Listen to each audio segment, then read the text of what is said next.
Halo Sobat Bola, salam jumpa kembali dengan channel AC Milan Indonesia. Kami akan memberikan berita terupdate tentang tim kesayanganmu, khusus kalian pecinta AC Milan.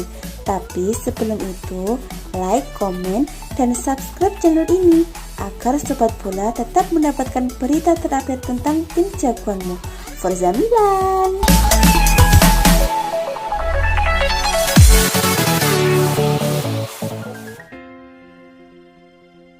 Fullback andalan AC Milan Theo Hernandez mengungkapkan harapannya bisa mendapatkan panggilan dari Didier Deschamps untuk memperkuat tim Prancis.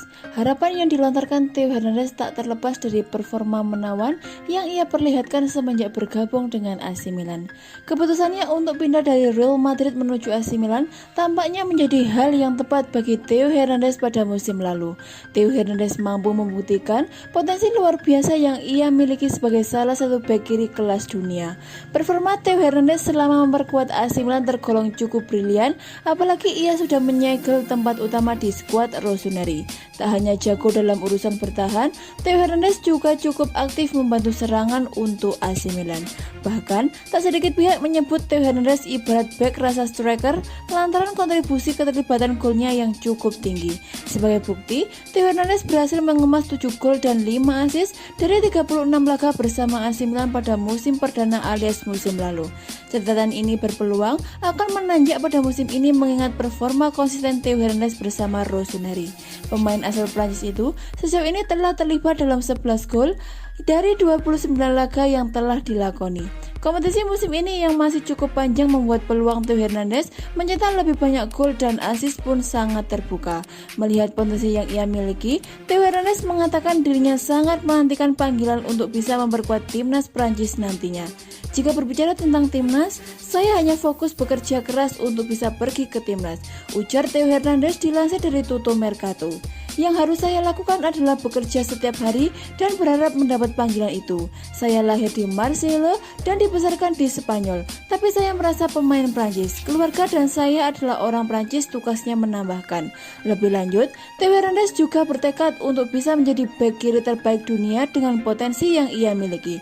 Berhubung ia saat ini memperkuat AC Milan, maka Theo Hernandez ingin mengikuti jejak dari Paolo Maldini.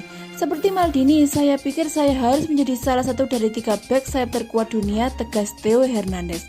Dengan pekerjaan yang saya lakukan, saya pantas mendapatkannya. Saya saat ini ingin fokus pada diri saya sendiri. Saya akan terus melakukan yang terbaik dan kemudian orang-orang akan memberikan penilaian, tugasnya menambahkan.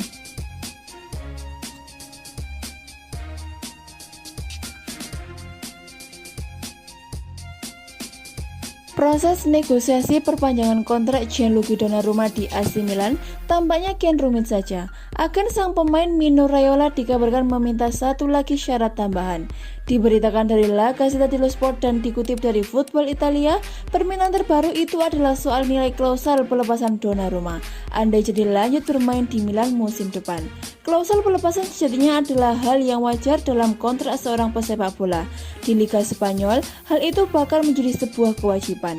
Namun yang jadi masalah adalah nilai yang diajukan Raiola terbilang rendah. Ia ingin klausul pelepasan Donnarumma hanya sebesar 40 juta euro atau sekitar 683 miliar. Berstatus kapten Milan dan kiper utama timnas Italia, ditambah tahun ini usianya baru 22 tahun, Rossoneri diyakini ingin menaikkan nilai tersebut. Sebelumnya, negosiasi kontrak baru Donnarumma sudah menemui jalan terjal. Ada 2 hal yang mengganjal Milan, yakni durasi kontrak dan besaran gaji sang pemain. Milan mengajukan gaji sebesar 7,5 juta euro per musim selama 5 tahun, namun kubu Donnarumma hanya ingin diperpanjang selama 2 tahun saja dengan gaji 10 juta euro per musim. Donnarumma dikabarkan ingin bertahan di AC Milan, namun sejauh ini belum ada kesepakatan apapun dengan AC Milan. Rossoneri kini diburu waktu sebab kontrak Donnarumma akan habis pada Juni mendatang. Donnarumma sudah memperkuat Milan sejak tahun 2015-2016 saat dipromosikan dari akademi. Ia sudah menyumbangkan 1 trofi Piala Super Italia pada 2016. Ia juga menjadi pemain dengan gaji termahal kedua di Milan yaitu sebesar 6 juta euro saat ini, di bawah Zlatan Ibrahimovic sebesar 7 juta euro.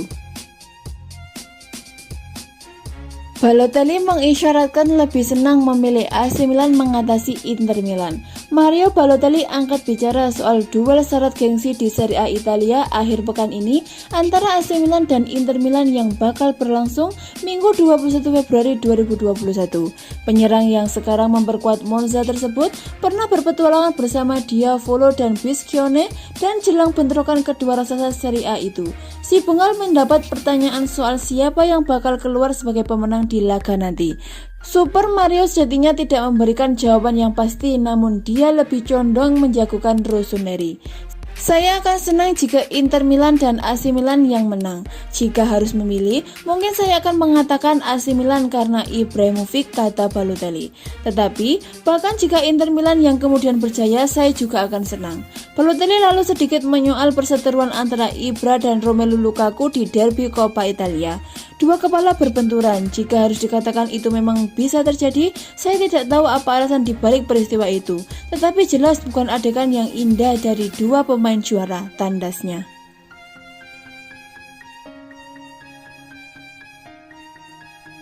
Penyerang AC Milan Zlatan Ibrahimovic mendapat hinaan bernada rasial dari pendukung Red Star Belgrade.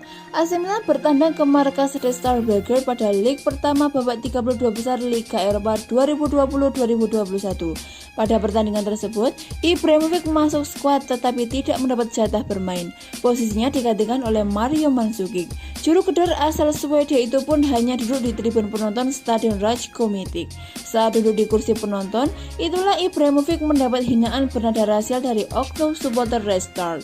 Dalam video yang diunggah jurnalis Arnesa Buchismi-Kustura di akun Twitternya, fans Red Star terdengar meneriaki kata Balija ke arah Ibrahimovic.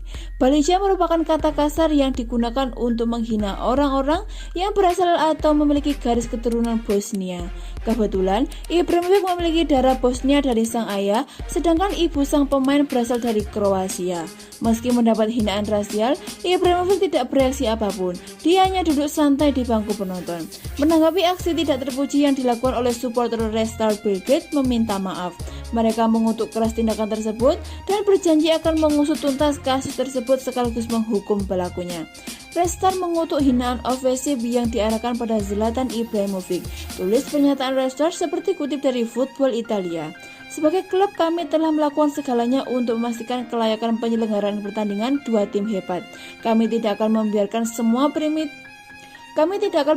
seorang primitif pun mencoreng keramahan tradisional negara kami dan rakyat kami, lanjut pernyataan Red Star.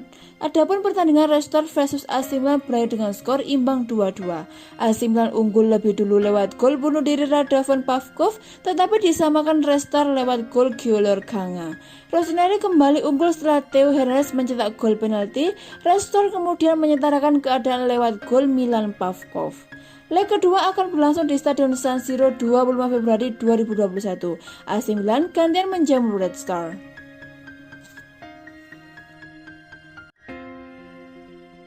AC Milan selaku tim tamu langsung mengambil inisiatif serang untuk mencetak gol cepat pada awal laga. Umpan silang yang coba dilepaskan Kalulu masih dapat dihalau lini pertahanan tuan rumah. AC Milan sempat membuka skor pada menit ke-6, namun gol dari Samu Castillejo dianulir lantaran sudah berada pada posisi offside. 3 menit berselang, gantian Rebic mencoba mengamankan lewat penetrasinya di sisi kiri penyerangan. Hanya saja, tembakan yang ia lepaskan masih berada di sisi kanan gawang Red Star Belgrade. Gol kembali mampu diciptakan oleh AC Milan lewat Theo Hernandez. Hanya saja, wasit kembali menganulirnya karena ada handsball yang terbukti sebelum terjadinya gol tersebut. Dua gol yang dianulir tak membuat serangan AC Milan melemah, justru sebagai peluang mampu diciptakan. Peluang emas didapatkan ketika Red Krunic mencoba melepaskan tembakan dari jarak jauh.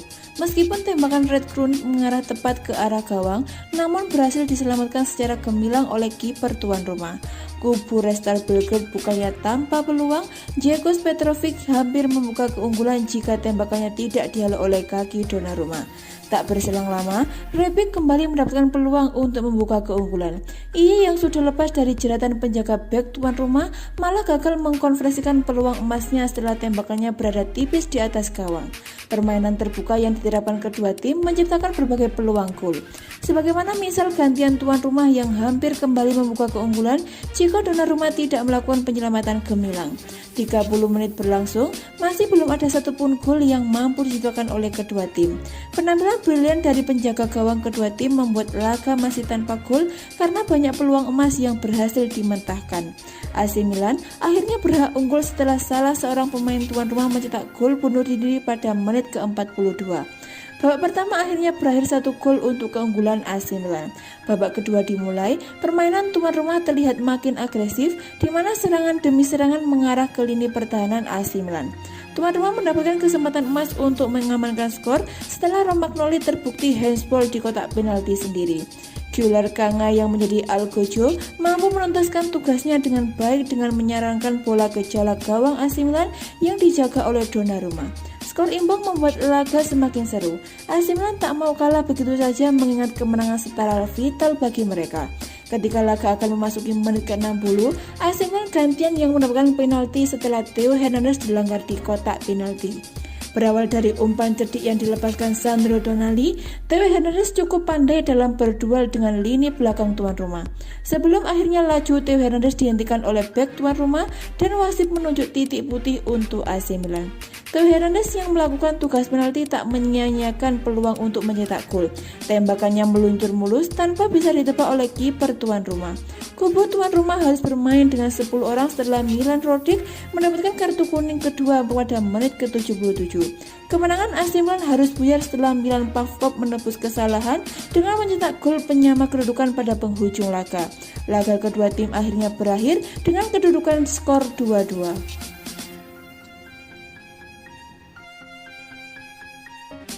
Malang benar nasib Ismail Bennacer, baru kembali tampil membela AC Milan, dia sudah kembali dihantam cedera. Bennacer dimainkan saat Milan bermain 2-2 melawan Real Belgrade pada leg pertama babak 32 besar Liga Eropa Jumat 19 Februari 2021. Bennacer bahkan tampil sebagai starter dalam pertandingan ini. Namun, pemain asal Aljazair itu hanya bertahan selama 39 menit dalam laga di Ratko Mitic Stadium. Bennacer pun lantas digantikan oleh Sandro Tonali. Cedera yang dialami Bennacer jelas merupakan pukulan telak bagi Rossoneri. Pasalnya, Bennacer baru saja pulih dari cedera panjangnya. Dengan cedera ini, Bennacer juga terancam absen saat Milan menghadapi Inter Milan di ajang Serie A. Laga bertajuk Derby della Madonnina itu akan berlangsung pada akhir pekan ini. Pelatih Milan Stefano Pioli mengkonfirmasi soal cedera yang dialami oleh Bennacer. Ia mengaku sangat menyesal atas apa yang dialami oleh sang gelandang. Hal yang penting menyakitkan adalah kambuh, kata Pioli kepada Sky Sport Italia. Kami pikir kami telah melakukan segalanya agar aman, tapi dia malah merasakan sesuatu. Sayang sekali, dia adalah anak laki-laki yang sedang tumbuh dan sekarang sangat disayangkan dia harus berhenti lagi. Milan memang punya banyak masalah dengan kasus cedera pemain sepanjang musim ini. Meski begitu, Pioli menegaskan bahwa tidak ada yang perlu dikhawatirkan dengan fisik para pemainnya. Tidak, evaluasi yang lebih luas harus dilakukan. Beberapa bulan lalu kami mengalami banyak cedera. Lanjutnya, kami harus menemukan kembali kondisi mereka yang telah kembali dan mengatur pemain lainnya. Secara fisik kami baik-baik saja, hanya kurang kepribadian untuk membunuh pertandingan.